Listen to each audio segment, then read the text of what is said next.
هنولع فيكم، احنا هنولع فيكم، هنولع فيكم، احنا هنولع فيكم، هنولع فيكم. ان انت صنعت طالبان جديده وصنعت القاعده جديده في مصر. كل الجموع دي هتتفرق جماعات استشهاديه وهيدمروك وهيدمروا مصر، وانت اللي دمرت مصر. انت فعلت مجاهدين جداد واستشهاديين. اعرف لو كل واحد من دول، لو كل واحد من 10 فجر نفسه في مجموعه، فانت السبب. انت اللي عملت الارهاب وانت اللي ابتديت بيه. انا بنذرك رجع الامور لنصابها، والا هتلاقي الجموع دي كلها هتفجر مصر. انت اللي بتعمل حرب اهليه بين مصر، بين المسلمين وغير المسلمين.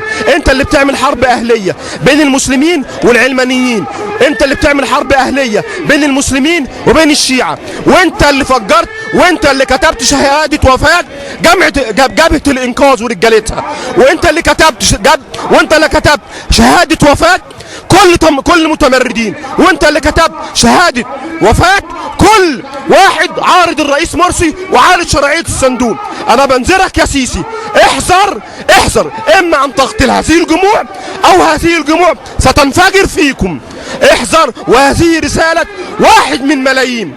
بقول لك يا سيسي، احذر يا سيسي.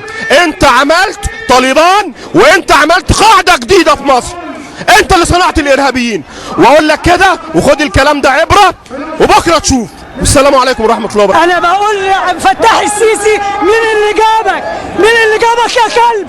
مين اللي جابك؟ المرسي هو اللي جابك. انا ولا اخوه ليا ولا حاجه، انا ست مصريه متدينه. وانا